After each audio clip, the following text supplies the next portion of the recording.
साबिक कप्तान शाहिद अफरीदी ने HBL, PSL, Pakistan super league 8 में क्वेटा ग्लैडिएटर्स के पैर दरपे शिकस्त पर टीम मैनेजमेंट की हिकमत अमली को कसूरवार ठहराया है।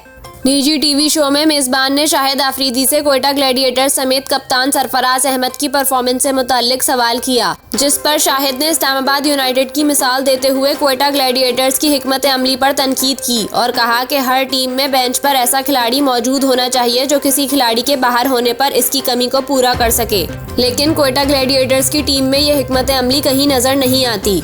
उन्होंने कहा कि क्वेटा की टीम में तब्दीलियां बहुत ज्यादा की गई। सरफराज चूंकि कप्तान है और कप्तान की परफॉर्मेंस अहम है। अगर कराची किंग्स की मिसाल लें, कराची किंग्स की टीम परफॉर्म नहीं कर रही, लेकिन कप्तान इमाद वसीम की परफॉर्मेंस नजर आ रही है। टीम को लीड कर रहा है क्योंकि टीम के लिए कप्तान की परफॉर्मेंस सबसे ज्यादा अहमियत रखती है। स्टार ऑलराउंडर ने सरफराज से मुताल्लिक मजीद कहा कि सरफराज अहमद ने पाकिस्तान के लिए बहुत क्रिकेट खेली है, परफॉर्म भी किया है। लीग शुरू होने से पहले मेरी नदीम उमर से बात हुई थी, उन्होंने मुझसे मशवरा लिया था, तब भी मैंने यही बात की थी कि सरफराज को बतौर खिलाड़ी खिलाएं ताकि वो और अच्छा परफॉर्म कर सके।